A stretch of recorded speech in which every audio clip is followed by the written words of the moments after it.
अस्सलामुअलैकुम वरहमतुल्लाहि वबरकातुहू। उम्मीद करती हूँ कि आप सब खैरियत से होंगे। आप देख रहे हैं the learning lounge. As I promise to guys कि हम लोग डिस्कस करेंगे about the specific points that I discuss in the first video of this topic. तो उसमें यही था कि we were going to discuss about the themes, we were going to discuss about the transformation. I have provided you the video about that. लेकिन अब जो है हमारे पास बारी आ जाती है थीम्स की। We are going to discuss about this. तो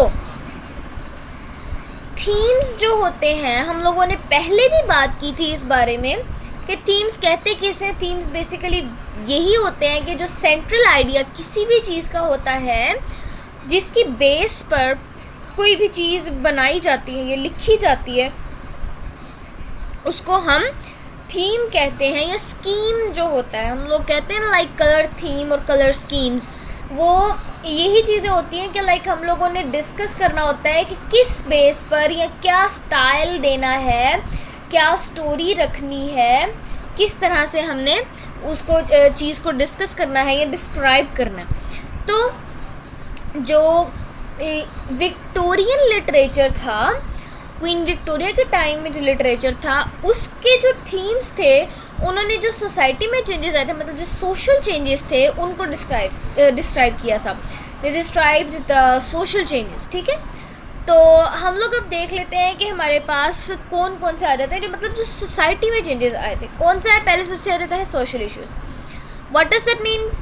writers showed problems of the poor, child labour, poverty, crime and inequality. मतलब उन्होंने डिस्कस किया था कि जो गरीब लोगों के जो मसाइल हैं उनको डिस्कस किया था, फिर उसके बाद चाइल्ड लेबर को डिस्कस किया था, पॉवर्टी, क्राइम एंड इनइक्वालिटी। अब देखें, क्वीन विक्टोरिया के टाइम में भी चाइल्ड लेबर मौजूद थी। ठीक है, तो उसको फिर उन्होंने अपनी ड्रामास में, अपने नॉवेल्स में, अपनी पोइम्स में या शॉर्ट स्टोरीज और what ever they were creating, उसमें उन्होंने इन चीज़ों को डिस्कस किया था। ठीक है, पॉवर्टी को डिस्कस किया था, क्राइम को डिस्कस किया था, इनइक्वालिटी को डिस्कस किया था। इसकी एग्जांपल में है कि जो मिस्टर चार्ल्स डिकन्स थे, उन्होंने लिखी थी स्ट्रगल्स, जो वर्किंग क्लास है उसने जो स्ट्रगल्स की थी, उसके हवाले से उन्होंने अपनी जो राइटिंग्स थी उनके अंदर डिस्कस किया था। नेक्स्ट हमारे पास आ जाता है इंडस्ट्रियल प्रोग्रेस।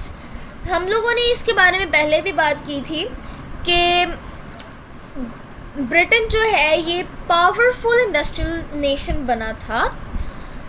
तो हुआ कुछ यूँ ही था कि वहाँ पर जो है वो इंडस्ट्रियल रेवोल्यूशन हुई थी, और जो थीम्स थे वो यही थे कि डिस्कस किया गया था इसके पॉजिटिव और नेगेटिव इफ़ेक्ट्स को।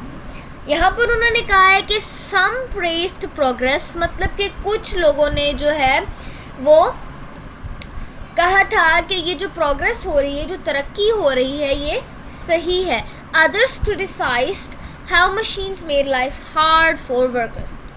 हम लोग जानते हैं कि जैसे जो वर्कर्स होते हैं उनकी बहुत ज़्यादा डिपेंडेंसी होती है इस पे काम पर जो वो कर रहे होते हैं। And if we install some machineries in our workplaces or anywhere like any place like that, तो उसमें फिर यही होगा ना कि वर्कर्स जो है वो कम से कम हो जाएंगे, जो हाथ से काम होना है वो कम हो जाएगा, और machines will be doing the work that was supposed to be done by the hands। तो इस सिचुएशन में फिर वर्कर्स का काम कम हो जाएगा, जिसकी वजह से उनके लिए सर्वाइवल मुश्किल है। इसी चीज़ को उन्होंने डिस्कस किया था फॉर ह्यूमैनिटी। आप देखें, हम लोग कहते हैं कि जो मशीन्स हैं वो ह्यूमंस की हेल्प के लिए, उनको थोड़ी बहुत जो है वो फैसिलिटी देने के लिए, फैसिलिटेट करने के लिए उनको। तो यहाँ पर उसने किस बेस पर कहा है कि हार्ड हो गया था लाइफ गुजारना वर्कर्स के लिए मशीन्स की वजह से? वो यही था कि उनके पास फिर जो है वो जो उनको जो भी इन रिटर्न मिलता था अपने काम के इवज़, तो वो चीज़ फिर नहीं मिल रही थी, क्योंकि लोग जो हैं वो फिर चेंजेस ला रहे थे। वो लोग इसकी जगह क्या नाम है इसका, मशीन्स ला रहे थे ह्यूमंस की जगह।